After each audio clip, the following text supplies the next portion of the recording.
انہیں پتہ بھی نہیں ہوتا تھا کہ ان کی شادی کس سے ہو رہی ہے، کوئی فوٹو دکھایا نہیں جاتا، کوئی دوسرے گاؤں کا مسئلہ ہوتا تو پتہ ہی نہیں کہ کالی ہے کہ گوری ہے، لمبی ہے کہ بونی ہے، کچھ پتہ نہیں، کچھ پتہ نہیں۔ لیکن اس کے باوجود بھی 2 دن بعد 3 دن بعد اچانک اتنی محبت کہ اگر بھائی کی یاد آ رہی ہے تو اس کی بھی یاد آ رہی ہے، اگر کوئی سامان بہن کے لیے خریدا جا رہا ہے تو بیوی کے لیے بھی خریدا جا رہا ہے۔ ارے ابھی اس اجنبی سے اچانک 1 دن 2 دن میں محبت کیسے بڑھ گئی یار؟ قرآن کہے گا ایسے ہی نہیں بڑھی ہے، ہم نے ڈالی ہے۔ یہ رحمانی محبت ہے، اس پر میری پوری تقریر بہت سال پہلے۔ شادی سے پہلے کی محبت شیطانی محبت ہے، نفسانی محبت ہے کہ بغیر نکاح کے خواہشات والی محبت ہوتی ہے، اور نکاح کے بعد کی جو محبت ہوتی ہے وہ رحمانی محبت ہوتی ہے، وہ اللہ کی دی ہوئی محبت ہوتی ہے، وہ اللہ کی دی ہوئی محبت ہوتی ہے۔ جو اس میں مزہ ہے وہ محبت کسی اور میں مزہ نہیں۔ بات دور نہ چلی جائے، وہ آخری بات عرض کر رہا تھا، یہ آخری قصہ یہ سنا رہا تھا کہ شادی کو سستا کیجئے، ہمیں اور آپ کو یہی سکھایا گیا۔ ایک صحابی رسول حاضر خدمت بارگاہ ہوئے، اللہ کے نبی صلی اللہ علیہ وسلم جلوہ فرما ہے، ایک خاتون آئیں، توجہ ہے آپ کی؟ سن رہے ہیں؟ ہاتھ اٹھا کر بتائیں کتنے لوگ سو رہے ہیں؟ دھوکہ ہو گیا؟ اچھا ہاتھ اٹھا کر بتائیں کتنے لوگ سن رہے ہیں؟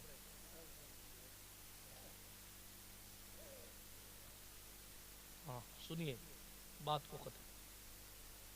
یہ قصہ سنا تھا، مشہور سا قصہ ہے لیکن ٹاپک سے جوڑ کر سنا تھا۔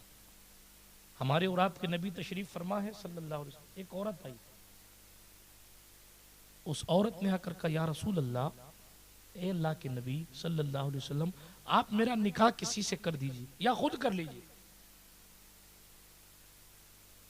آج بڑے پیر صاحب سے مرید نہیں مل پاتا، سو رہے ہیں۔ 7 خادموں کو عبور کرنا پڑتا ہے، ان 7 خندقوں کے بعد جا کر حضرت سے ملاقات ہوتی ہے، اللہ باز،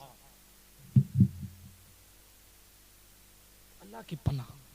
اور یہ حضور کا دربار ہے، جبریل امین بھی تلوہ چومنے آتے، اور ایک کمزور سی غریب سی ضعیف، ایک کمزور سی غریب سی خاتون یہ بھی اجازت لے کر بارگاہ میں حاضر ہو جاتی ہے، نو پروٹوکول، سبحان اللہ۔ اور اتنی اجازت بھی ہے، اس کو گستاخی پر محمول نہیں کیا گیا تھا، یا رسول اللہ میرا نکاح کسی سے کروا دیجئے، اگر کوئی نہ ملے تو آپ خود نکاح کر لیجئے۔ حضور علیہ السلام نے فرمایا تمہاری شادی کرے؟ جی سرکار میری شادی۔ اچھا، ایک صحابی رسول کونے میں کھڑے تھے، کہا یا رسول اللہ میرا نکاح کر دیجئے، اس سے میری شادی نہیں ہوئی۔ دربار مصطفیٰ لگا، حضور نے پوچھا کیا دو گے مہر میں؟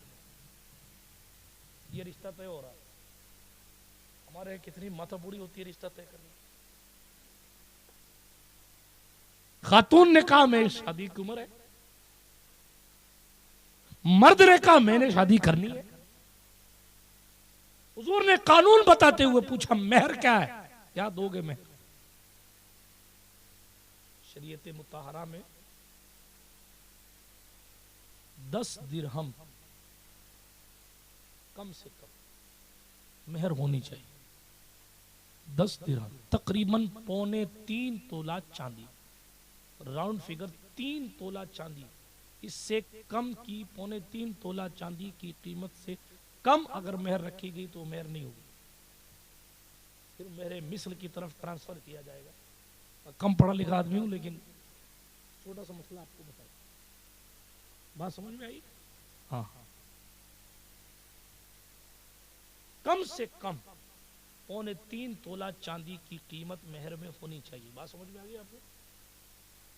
یہ مہر یہ لڑکی کا حق ہے، یہ بھی آپ کی سمجھ شریف میں ہونا چاہیے، یہ لڑکی کا حق ہے۔ اگر قاضی صاحب جا کر کہیں کہ اتنے مہر میں تمہارا نکاح فلاں سے کر رہا ہوں، کیا اجازت ہے؟ اور لڑکی کہہ دے نہیں مہر کم ہے، تو 70 قاضی بھی مل کے کچھ نہیں کر سکتے، ایک قاضی کیا؟ ہاں لوگ پوچھتے ہیں عورتوں کو اتھارٹی کیا؟ ارے فل اتھارٹی عورتوں کو ہی ہے، آپ نے دین پڑھا نہیں اس لیے رپلائی نہیں کر پاتا۔ اتنے علماء بیٹھے، ان سے پوچھئے اگر عورت کہہ دے کہ میں اجازت نہیں دیتی، جودھ پور سے مفتی صاحب کو بھی لے کے آ جاؤ نا، وہ بھی کچھ نہیں کرا سکتے ہو۔ کیوں؟ اس لیے کہ عورت اتھارٹی نہیں دے رہی، وہ کہے کہ اجازت ہے، یا وہ نہ کہے، یا وہ خاموش رہے، جی یہ سب قانون ہے۔ اب تو اللہ ماشاءاللہ قاضیوں کو بھی پتہ نہیں ہوتا کہ کچھ قانون ہے۔ یہ قانون ہے شریعت میں کیا؟ اگر قاضی پوچھے میں آپ کا نکاح فلاں بن فلاں سے کراتا ہوں، میں بحیثیت قاضی یا بحیثیت وکیل، کیا آپ مجھے نکاح کرانے کی اجازت دیتی ہیں؟ وہ اجازت ہوتی ہے، ایجاب جس کو کہتے ہیں، وہ قبول نہیں ہوتا، قبول لڑکا کرتا ہے، وہاں فقط اجازت ہوتی ہے۔ آپ اجازت دیتی ہیں، لڑکا کون ہے؟ قاضی کو نام بتانا پڑے گا، سامنے سے پوچھ لے مہر کتنی ہے؟ کہا 5,000 کا نہیں 11,000 کرو، قاضی صاحب کو پھر آنا پڑے گا لڑکے والوں کے پاس امینڈمنٹ کروانے کے لیے۔ نہیں تیار، کچھ نہیں کر سکتا، لڑکی کا باپ بھی کچھ نہیں کر سکتا، بالغ لڑکی اس کے پاس اختیار ہے، اسلام نے اس کو پاور دیا، یہ اختیار ہے اس کے پاس۔ ہاں قاضی صاحب کے لیے بھی یہ مسئلہ جاننا ضروری ہے، کئی تقریروں میں نے کہا یہ اصول ہے کہ اگر لڑکی ہاں کہے تو ہاں ہے، لیکن دھیرے سے اگر روئے تو بھی یس ہے، اگر خاموش رہے تو السکوت کر رضا کے تحت یس ہے، لیکن زور سے اگر روئے گی تو اب قاضی یس کہلوائے گا۔ زور سے رونا، دیکھیں کتنا اسلام نے پاکیزہ قانون دیا۔ اگر خاتون سے پوچھا گیا کہ تمہارا نکاح فلاں سے کروں اور وہ زور سے رونے لگی تو اب قاضی یس نہیں کر سکتا اس کو، کیوں؟ شاید اس پر ظلم ہو رہا ہے۔ اب قاضی کہے گا کہ ہاں کہو گی تو میں یہاں سے جاؤں گا ورنہ نکاح نہیں پڑھا پائے۔ ایک بار میرے ساتھ ہو گیا تھا، ویسے تمہیں بہت کم نکاح وغیرہ پڑھا، ہمارے کوئی رشتہ دار تھے، جب وہاں پہنچا تو بہت زور زور سے رونے لگی وہ، تو ظاہر بات ہے کہ میں تو 4 قدم پیچھے آ گیا۔ میں نے کہا پہلے یا تو ان کو چپ کرائیے یا پھر یہ ہاں کہیں گی تو کام بنے گا، اس لیے کہ زور سے رونا اس بات کا سائن ہو سکتا ہے کہ یہ شادی کرنا نہیں چاہ رہی ہے، اس لیے قاضی کو روک دیا گیا کہ آپ اس کو یس نہیں کرا سکتے۔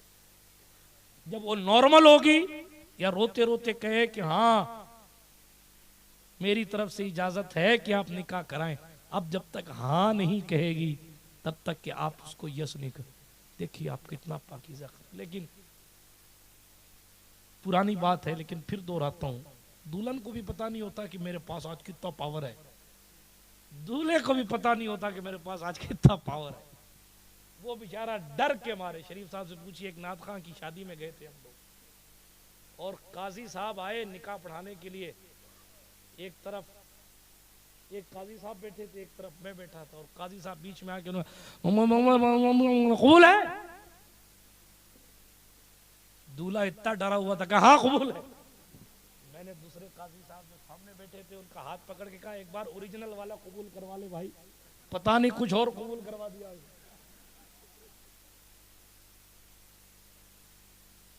ہمارے پاس ایجوکیشن کی کمی ہے، ورنہ یہ ڈرنے اور چپ رہنے کی بات نہیں ہے۔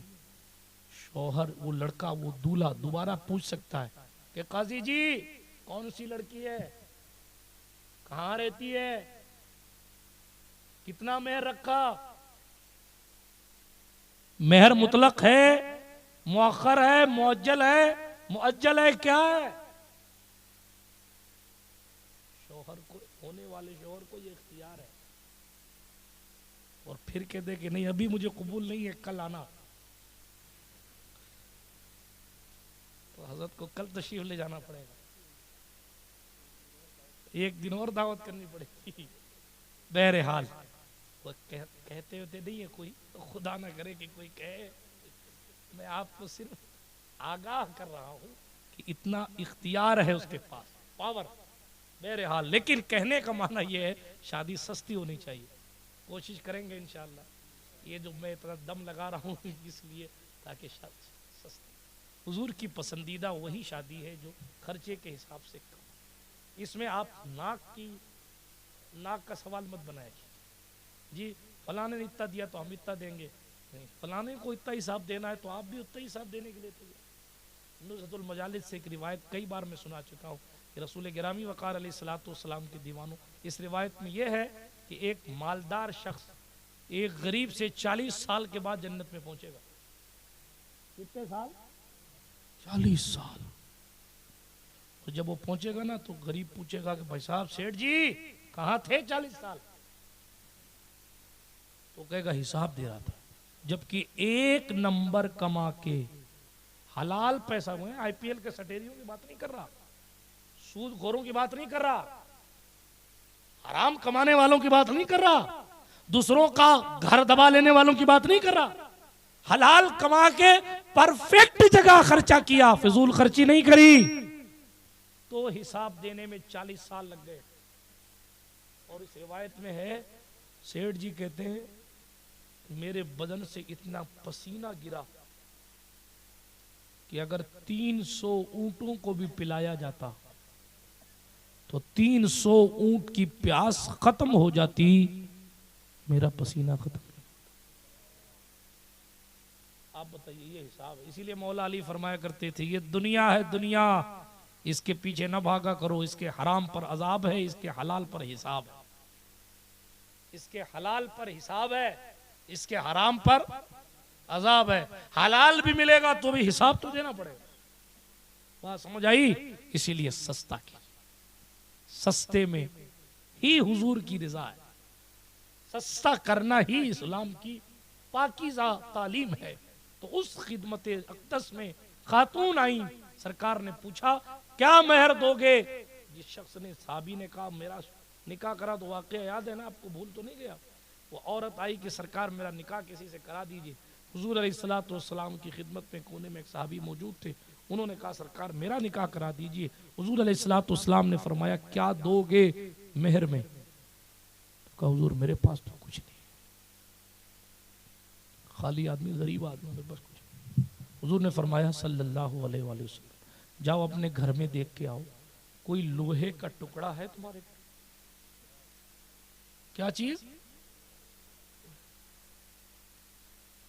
سونے کی انگوٹھی نہیں کہا، یہ حضور کا پاور ہے، ویٹو پاور۔ جاؤ دیکھ کے آؤ۔ وہ بظاہر اتنے غریب تھے کہ وہ اپنا گھر چھان کے آئے نا، تو کہا حضور میرے گھر میں تو لوہے کا اتنا بڑا ٹکڑا بھی نہیں ہے، کچھ نہیں میرے پاس، یعنی ہمارے گھر میں جو بنگار رکھا رہتا ہے اتنا بھی ان کے گھر میں نہیں۔ تو حضور نے فرمایا مہر تو ضروری ہے، کیسے دو گے؟ بغیر مہر کے تو نکاح ہو نہیں سکتا۔ نگاہیں جھک گئی، دل ٹوٹنے لگا، اور دربار رسالت سے پیچھے ہٹنے لگے کہ اب کام تو اپنا بنے گا نہیں، لیکن سرکار میں نہ لا ہے نہ حاجت اگر کی ہے، واہ کیا جود و کرم ہے شہ بطحا تیرا، نہیں سنتا ہی نہیں مانگنے والا تیرا۔ اب انہوں نے سوچا میرے پاس تو پیسہ نہیں ہے، میری تو شادی ہونے سے رہی، میرے پاس مہر ادا کرنے کے پیسے نہیں، وہ پیچھے جانے لگے۔ جیسے ہی نگاہیں جھکنے لگی اور دل رونے لگا کہ میں مہر ادا نہیں کر سکتا، حضور نے احساس فرما لیا کہ میرے ساتھی کا دل ٹوٹ جائے گا، تو سرکار نے اپنے اسپیشل پاور کا استعمال کرتے ہوئے فرمایا کیا تجھے قرآن کی آیتیں یاد ہے؟ کہا یا رسول اللہ فلاں سورت بھی یاد ہے، فلاں سورت بھی یاد ہے، فلاں سورت بھی یاد ہے، قرآن کی فلاں سورت بھی یاد ہے۔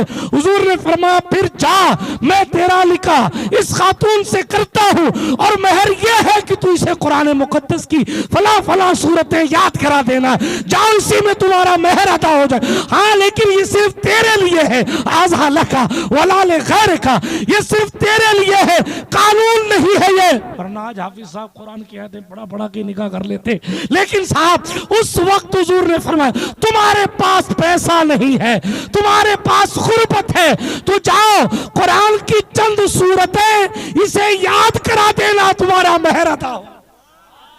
اسی لیے امام نے، اسی لیے تو جناب والا اب اسی لیے تو کیا بہت سارے واقعات ہیں، اسی طرح کے واقعات کے لیے کہا جب آ گئی ہیں جوش رحمت پہ ان کی آنکھیں جلتے بجھا دیے ہیں، روتے ہنسا دیے، روتے ہنسا دیے ہیں۔ دل رو رہا تھا کہ غریب کی شادی کیسے ہو، اور ادھر روتا ہوا ہنسا دیا اپنے پاور کا استعمال کرتے ہوئے ساتھ۔ حالانکہ فرمایا صرف تیرے لیے۔ اب آپ اندازہ کیجئے اسلام نے شادی کا اتنا سستا تصور پیش کیا ہے، اور آج حال یہ ہے کہ کسی کے گھر میں اگر بیٹی پیدا ہو جائے نا تو اس کو ٹینشن ہوتی ہے۔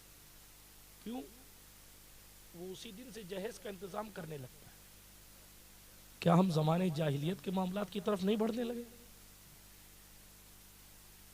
حضور علیہ السلام کے اعلان نبوت سے پہلے یہ حال تھا کہ صاحب کسی کے گھر بیٹی پیدا ہو جاتی تھی، ان کا چہرہ مرجھا جاتا تھا کہ ہم داماد نہیں لائیں گے، اس لیے بچی کو زندہ دفنانا پڑے گا، اور وہ زندہ دفنا دیتے تھے، اپنی ناک کے چکر میں دفناتے تھے۔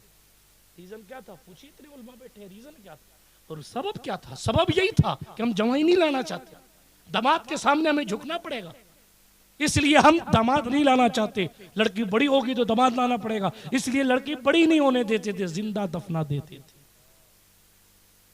کیا ہم پھر اسی طرف لے کر جا رہے ہیں کہ لوگ یہ تمنا کریں کہ ہمارے گھر میں بچیاں نہ ہوں، کہ 20 تولہ 15 تولہ لا کے کون دے گا؟ ہرگز ایسے کام نہ کریں کہ آنے والی نسلیں آپ کو بددعا دیں۔ اس لیے اپنے آپ کو، اپنے گھر کی شادی کو سنت کا پیروکار بنائیں، سنت کی اتباع میں ہمیں اور آپ کو اپنی زندگی گزارنی چاہیے۔ اللہ پاک کہنے سننے سے زیادہ عمل کی توفیق عطا فرمائے۔ آپ لوگوں کا تھوڑا سا وقت زیادہ لے لیا، اس کے لیے معافی کا طالب ہوں۔ گفتگو کے درمیان کوئی جملہ غیر شرعی نکل گیا ہو تو اللہ پاک معاف فرمائے۔ استغفر اللہ تعالی ربی من کل ذنب واتوب الیہ، واخر دعوانا ان الحمد للہ رب العالمین۔ السلام